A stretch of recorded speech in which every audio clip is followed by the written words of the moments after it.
हुआ? सबसे पहले सभी अधिवक्ता साथियों को रक्षाबंधन, जन्माष्टमी और स्वतंत्रता दिवस की बहुत बहुत शुभकामनाएं, बहुत बहुत बधाई। मैं मूल रूप से तो मेरा होम डिस्ट्रिक्ट बुलंदशहर है और मैंने हाई स्कूल डिस्ट्रिक्ट बुलंदशहर से किया। मेरा मूल निवास स्थान वहीं है। मेरा बिल्कुल ग्रामीण परिवेश में मेरा पालन पोषण हुआ है और गांव की अभी जड़ों से जुड़ा हुआ हूँ जी। मेरे हाई स्कूल के बाद मैंने 12th ग्रेजुएशन मीरभोज इंटर कॉलेज और डिग्री कॉलेज से की, दोनों मीरभोज के नाम से है। पोस्ट ग्रेजुएशन मैंने हिस्ट्री में किया एमएच कॉलेज गाजियाबाद से, वहीं से मैंने लॉ किया। और पोस्ट ग्रेजुएशन करने के पीछे, हिस्ट्री में पीछे करने का मकसद केवल ये था कि हम किसी अच्छे सिविल सर्विसेज में या स्टेट सर्विसेज में हम कम्पीट करें। शिक्षा दीक्षा जब हो रही थी, क्या हाँ। सोचा था आपने क्या बनना है आगे चल के? शिक्षा दीक्षा में तो पहले लगा कोई अच्छी नौकरी का था, लेकिन जब परिस्थितियां देखी कि ये प्रोफेशन था, मेरे एक सीनियर थे श्री विजय सिंह चौधरी, वो इस प्रोफेशन में थे, आए तो क्योंकि हम उनके जूनियर थे तो हमने भी कहा भाई साहब मेरा तो मन ये है कि मुझे वकालत करनी है, तो आप मेरा इसमें मार्गदर्शन करें। तो उन्होंने ही मुझे जो है गाजियाबाद में बैठवाया। कितने वर्ष हो गए? मैं 94 से वकालत में हूँ, वैसे 95 का मेरा रजिस्ट्रेशन है। 1995 से 1999 तक मैं गाजियाबाद में रहा। श्री हसन भाटी मेरे सीनियर थे। अच्छा। उसके बाद 97 में ये नया जिला बना गौतम बुद्ध नगर, बहन जी सुश्री मायावती जी ने ये जिले का निर्माण किया और हम असलियत में उनके एहसान को कभी नहीं भूल सकते, क्योंकि और किसी को भी नहीं भूलना चाहिए, किसी भी जाति का हो, किसी बरादरी का हो, क्योंकि हमारे लिए वो बहुत हमारे लिए ऐसी अपॉर्चुनिटी दी उन्होंने, एक नया जिला बना के नए जो लोग जो यहाँ से आगे जुड़े, नहीं तो 20-20, 25-25 साल तक जो है कंधे पे से बोझ नहीं उतर पाता। और हमें एक अपॉर्चुनिटी मिली, नया जिला बना, तो 99 में ये यहाँ कोर्ट का इनॉग्रेशन हो गया। पहले दिन से ही हम यहाँ जी वकालत में आ गए। अब अधिवक्ता अगर बात करें तो अध्यक्ष पद के लिए आपने दावेदारी की, लेकिन इससे पहले क्या यहाँ के चुनाव में आपने? नहीं, मैं अध्यक्ष से दावेदारी से पहले मैं 2001 में मैं इस बार का पहला निर्वाचित सेक्रेटरी था। उससे पहले संस्थापक अध्यक्ष थे श्री ऋषिपाल जी नागर, और सेक्रेटरी श्री नरसेन चदेला थे। इस बार के पहले संस्थापक सेक्रेटरी अध्यक्ष वो लोग थे। और फिर 1.5-2 साल बाद बार में चुनाव हुआ, मैंने सेक्रेटरी के लिए कंटेस्ट किया। श्री इंद्रवीर सिंह अध्यक्ष बने। अध्यक्ष बनने के बाद और मैं सेक्रेटरी बना, तो हमने बार के लिए प्रयास किया कि लाइब्रेरी की हमने, उस समय बार के लिए कोई आमदनी का कोई जरिया नहीं था। इस बार क्या मुद्दे हैं? देखिए, इस बार सबसे ज्वलंत मुद्दा है जो हमारे 2012 से 2022 के बीच में जितने भी नए एडवोकेट्स आए हैं, सबसे ज्वलंत मुद्दा उनका चैम्बर का है जी। और मेरा मानना है कि बिना चैम्बर के वकील वकालत नहीं कर सकता। उसके लिए बैठने का जब तक स्थान नहीं होगा वो 100% अपना नहीं दे सकता। लेकिन ये मुद्दा लंबे समय से चुनावों में उठाया जाता है और बाद में फाइलें कहाँ हो जाती हैं अधिवक्ताओं भी नहीं, लंबे समय से ये मुद्दा उठाया जा रहा है। और जब भी ये मुद्दा उठा है, आप साक्षी होंगे, यहाँ सारे जितने भी यंग एडवोकेट्स हैं, अब तो मैं चुनाव लड़ रहा हूँ, जितने भी 4-5 साल से पहले से ये मुद्दा उठा, मैंने हमेशा सबसे पहले मुद्दा मैंने उठाया कि वकीलों की समस्या चैम्बर की बहुत बड़ी समस्या है। और मैं एक ऐसी बैकग्राउंड से आता हूँ कि जहाँ मेरे परिवार में कोई वकील नहीं था। हमने यहाँ अपने आप को साबित करने के लिए मेहनत की। तो जो नई जनरेशन है उनकी समस्या की मुझे पता है कि क्या क्या समस्या हो सकती है। वो समस्या ये बहुत ही ज्वलंत समस्या है चैम्बर की। इस बार क्या इसका निदान हो जाएगा? इसका हमें पूरी उम्मीद है और हमने पूरा सहयोग इस निदान के लिए हमने पहले भी बहुत सारे सुझाव दिए, उन सुझावों पर अमल भी हुआ है और इस पर काम भी चल रहा है। और इस काम को जो भी काम चल रहा है, इसको हम निश्चित रूप से आगे बढ़ाएंगे। और ऊपर वाले ने चाहा तो अभी ये स्टार्ट हो जाएगा, और भगवान ने यदि मौका दिया, यदि अधिवक्ता साथियों ने इस बार का मौका दिया, तो निश्चित रूप से अपने अपने टेनओवर में मैं चैम्बर बना के यहाँ दिखवा दूँ। ठीक है। दूसरा मुद्दा सुरक्षा से जुड़ा है। तमाम यहाँ तक कि गोली भी चला दी गई अधिवक्ताओं पे इसी कोर्ट परिसर में।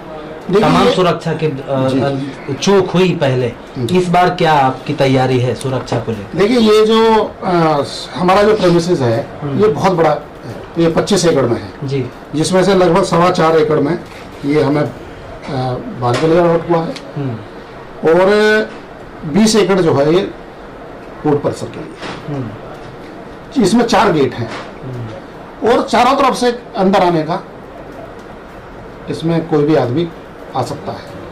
तो सबसे ज्वलंत मुद्दा ये है कि जो सारी जो 4 दीवारी है, इसकी सुरक्षा के लिए कोई ऐसे पुख्ता वो नहीं है, आदमी कहीं भी अंदर से आ सकता है। सुरक्षा के लिए जब घटनाएं होती हैं उस समय 4 दिन के लिए सुरक्षा होती है, उसके बाद जो सुरक्षा के जो है वो आयाम है वो बिल्कुल ऐसे चेकिंग के लिए जो मशीनें लगाई जाए, मशीनें मशीनें खराब हुई पड़ी हैं। हाँ, नहीं, देखिए, न्यायालय में कोई भी हथियार लेकर आ नहीं सकता।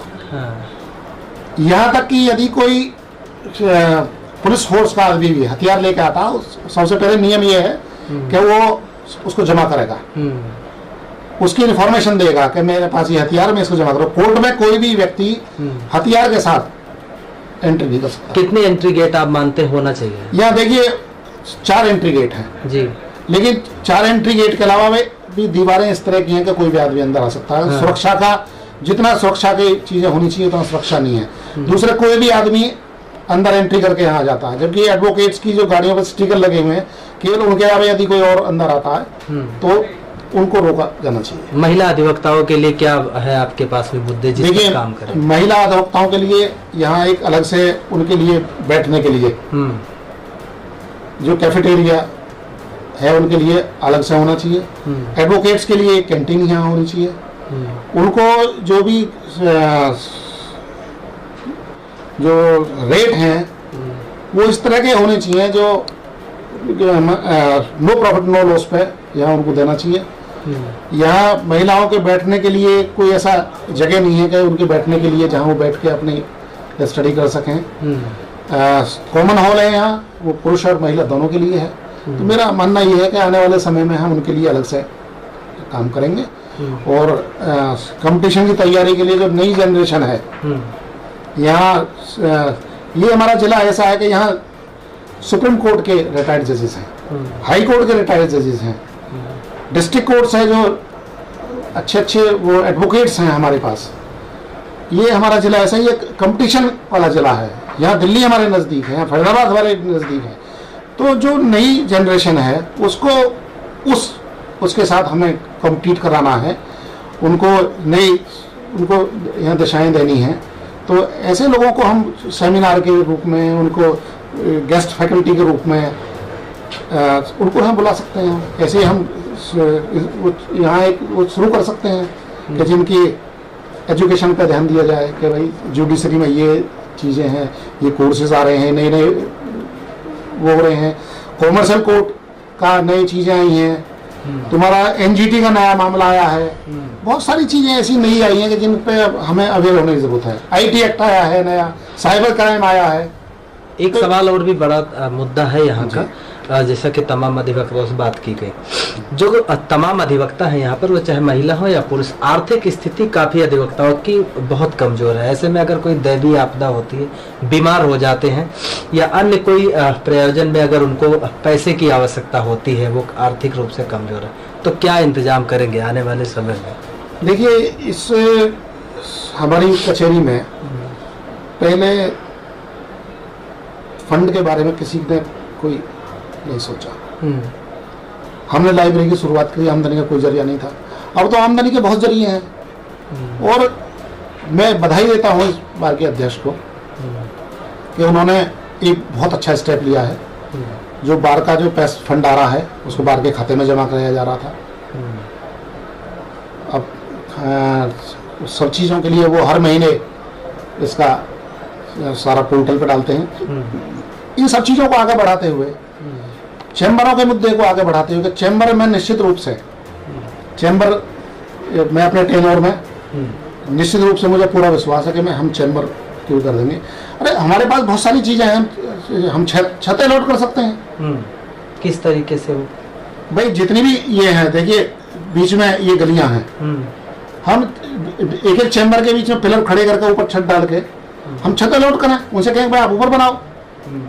तो प्रैक्टिकल ये सब चीज़ें संभव हैं कि ये चैम्बरों का निदान हो जाएगा। अंतिम सवाल, और आपने कहा था कि दिल्ली के जो अधिवक्ता हैं या अन्य फरीदाबाद के हों, उनकी तर्ज पे हम यहाँ पर जो सुविधाएं, देखिए हमें कंपटीशन, हमें अच्छे एडवोकेट से कंपटीशन है यहाँ, तो हमें उस कैलिबर के एडवोकेट्स की कंपटीशन के लिए हमें तैयार होना पड़ेगा। क्या खास है दिल्ली में जो गौतम बुद्ध नगर में? नहीं, वहाँ ऐसा कोई खास नहीं है, वकील तो वहाँ के एडवोकेट्स हैं, यहाँ के भी एडवोकेट्स हैं, बहुत सारी चीजें उनके जैसे कॉमर्शियल कोर्ट्स हैं। हमें, हमारे नई जनरेशन को पता ही नहीं है कॉमर्शियल कोर्ट चालू हो गई, तो हमें साइबर क्राइम का जैसे, या हम यहाँ जैसे सीबीआई कोर्ट का मामला है, इकोनॉमिक कोर्ट का मामला है, उनको हम यहाँ लाने का प्रयास करेंगे। उसके लिए हमें तैयार रखना पड़ेगा, हमें नई जनरेशन को इसके लिए तैयार रखना पड़ेगा कि वो इन मुद्दों पर सब पे काम करें। मैं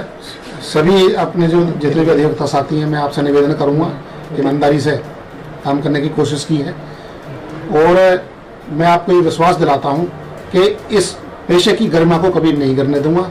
आप मेरी मदद करेंगे, मुझे सपोर्ट करेंगे, मुझे वोट देंगे, तो निश्चित रूप से मैं आपके जितने भी मैं वादे कर रहा हूँ, जितनी भी मुझसे आप उम्मीदें हैं, मैं उससे अधिक करने का प्रयास करूँगा और खरा उतरने का प्रयास करूँगा।